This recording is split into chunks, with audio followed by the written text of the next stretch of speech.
श्रीमद् भागवत महापुराण 7वां स्कंद का 3रा अध्याय हिरण्याकश्यप की तपस्या और वर प्राप्ति। नारद जी ने कहा, युधिष्ठिर, अब हिरण्याकश्यप ने यह विचार किया कि मैं अजर अमर और संसार का एक छत्र सम्राट बन जाऊं, जिससे कोई मेरे सामने खड़ा तक न हो सके। इसके लिए वह मंदराचल की एक घाटी में जाकर अत्यंत दारुण तपस्या करने लगा।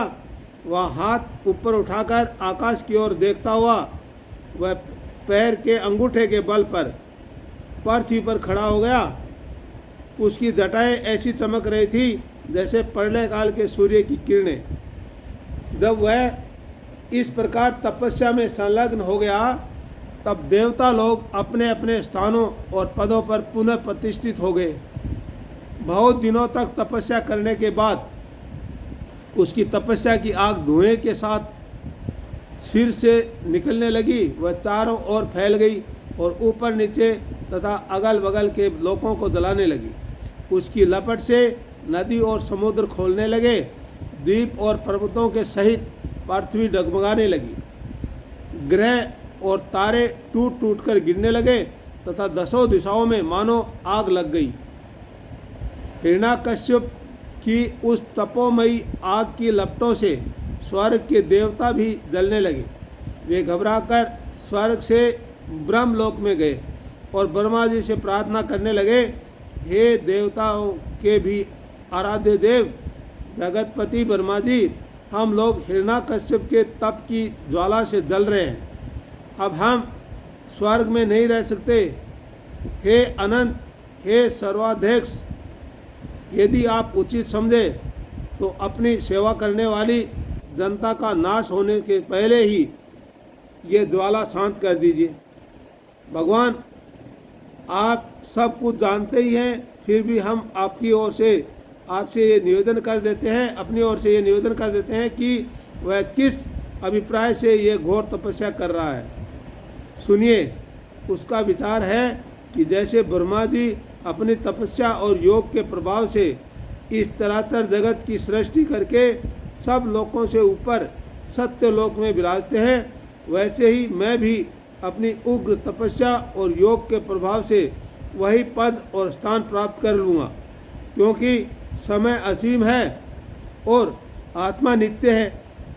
एक जन्म में नहीं, अनेक जन्मों में, एक युग में सही न सही, अनेक युगों में अपनी तपस्या की शक्ति से मैं पाप पुण्य आदि के नियमों को पलटकर इस संसार में ऐसा उलटफेर कर दूंगा जैसे पहले कभी नहीं था। वैष्णव आदि पदों में तो रखा ही क्या है, क्योंकि कल्प के अंत में उन्हें भी काल के गाल में चला जाना पड़ता है। हमने सुना है कि ऐसा हट करके ही वह घोर तपस्या में जुटा हुआ है। आप तीनों लोकों के स्वामी हैं, अब आप जो उचित समझे वही करें। ब्रह्मा जी, आपका ये सर्वश्रेष्ठ परमेष्टि पद ब्राह्मण एवं गोवों की वृद्धि, कल्याण, विभूति, कुशल और विजय के लिए है। यदि ये हिरण्याकश्यप के हाथ में चला गया तो सज्जनों पर संकटों का पहाड़ टूट पड़ेगा। युधिष्ठिर, जब देवताओं ने भगवान ब्रह्मा जी से इस प्रकार निवेदन किया, तब वे भृगु और दक्ष आदि प्रजापतियों के साथ हिरण्याकश्यप के पास आश्रम पर गए। वहाँ जाने पर पहले तो वे उसे देख ही न सके, क्योंकि दीमक की मिट्टी, घास और बांसों से उसका शरीर ढक गया था। चींटियाँ उसकी मैदा, त्वचा, मांस और खून चाट गई थी। बादलों से ढके हुए सूर्य के समान वह अपनी तपस्या के तेज से लोगों को तपा रहा था। उसको देखकर ब्रह्मा जी भी विस्मित हो गए। उन्होंने हंसते हुए कहा, ब्रह्मा जी ने कहा, बेटा हिरण्याकश्यप, उठो उठो, तुम्हारा कल्याण हो। कश्यप नंदन, अब तुम्हारी तपस्या सिद्ध हो गई। मैं तुम्हें वह वर देने के लिए आया हूँ। तुम्हारी जो इच्छा हो खटके मांग लो। मैं तुम्हारे हृदय का अद्भुत बल देखा। अरे डांसों ने तुम्हारी देह खा ली है, फिर भी तुम्हारे प्राण हड्डियों के सहारे टिके हुए हैं। ऐसी कठिन तपस्या न तो पहले किसी ऋषि ने की थी और न आगे ही कोई करेगा। भला ऐसा कौन है जो देवताओं के 100 वर्ष तक बिना पानी के जीता रहे। बेटा हिरण्यकश्यप, तुम्हारा ये काम बड़े बड़े धीर पुरुष भी कठिनता से कर सकते हैं। तुमने इस तपोनिष्ठा से मुझे अपने वश में कर लिया है। दैत्य शिरोमणे, इसी से प्रसन्न होकर मैं तुम्हें जो कुछ मांगो दिए देता हूँ। तुम हो मरने वाले और मैं हूँ अमर, अतः तुम्हें मेरा ये दर्शन निष्फल नहीं हो सकता। नारद जी कहते हैं, युधिष्ठिर, इतना कहकर ब्रह्मा जी ने उसके चींटियों से खाए हुए शरीर पर अपने कमंडलों का दिव्य एवं अमोघ प्रभावशाली जल छिड़क दिया। जैसे लकड़ी के ढेर में से आग जल उठे, वैसे ही वह जल छिड़कते ही बांस और दीमकों की मिट्टी के बीच से उठ खड़ा हुआ। उस समय उसका शरीर सब अवयवों से पूर्ण एवं बलवान हो गया था। इंद्रियों में शक्ति आ गई थी और मन सचेत हो गया था। सारे अंग वज्र के समान कठोर एवं तपाए हुए सोने की तरह चमकीले हो गए थे। वह नवयुवक होकर उठ खड़ा हुआ। उसने देखा कि आकाश में हंस पर चढ़े हुए ब्रह्मा जी खड़े हैं। उन्हें देखकर उसे बड़ा आनंद हुआ। अपना सिर पृथ्वी पर रखकर उसने उनको नमस्कार किया, फिर अंजलि बांधकर नम्र भाव से खड़ा हुआ और बड़े प्रेम से अपने निर्मेश नयनों से उन्हें देखता हुआ गदगद वाणी से स्तुति करने लगा। उस समय उसके नेत्रों में आनंद के आंसू उमड़ रहे थे और सारा शरीर पुलकित हो रहा था। हिरण्यकश्यप ने कहा, कल्प के अंत में ये सारी सृष्टि काल के द्वारा प्रेरित तमोगुण से घने अंधकार से ढक गई थी। उस समय स्वयं प्रकाश स्वरूप आपने अपने तेज से पुनः इसे प्रकट किया। आप ही अपने त्रिगुणमय रूप से इसकी रचना, रक्षा और संहार करते हैं। आप रजोगुण, सत्वगुण और तमोगुण के आश्रय हैं।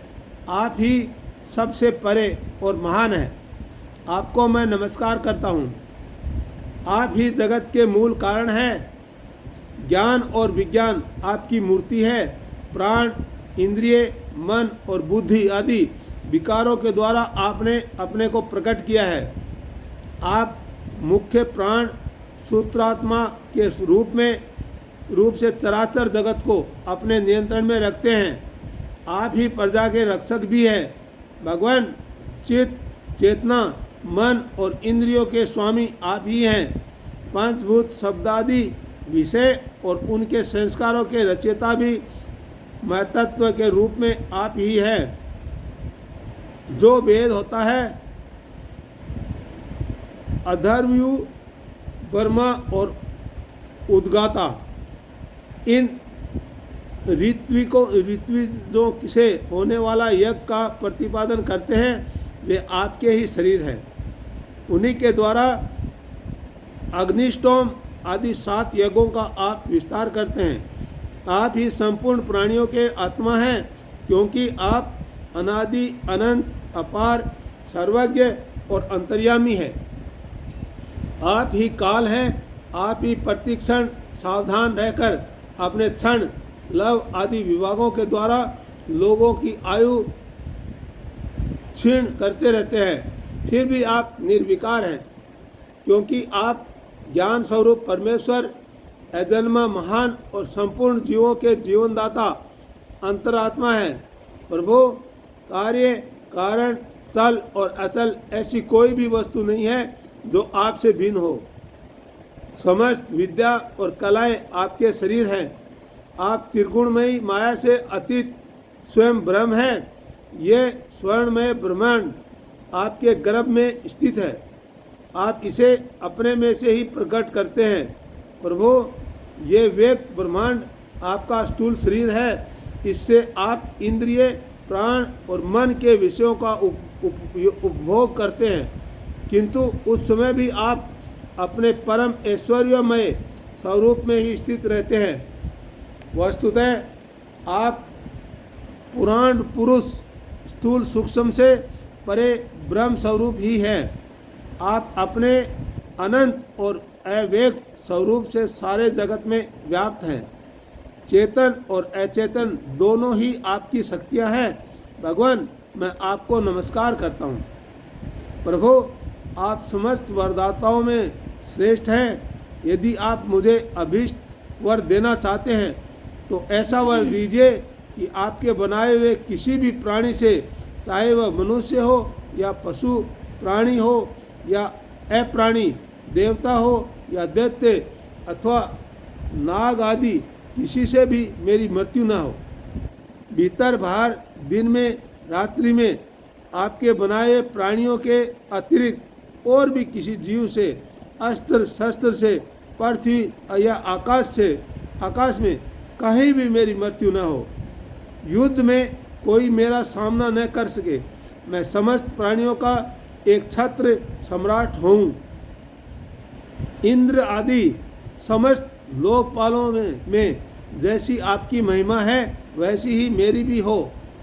तपस्वियों और योगियों को जो अक्षय ऐश्वर्य प्राप्त है वही मुझे भी दीजिए। ऐसा हिरण्याकश्यप ने ब्रह्मा जी से वर मांगा। आज का अध्याय यहीं पे समाप्त होता है और कल है चौथा अध्याय। तो चौथा अध्याय के अंदर हिरण्याकश्यप के अत्याचार और प्रहलाद के गुणों का वर्णन आएगा, वो कल देखेंगे।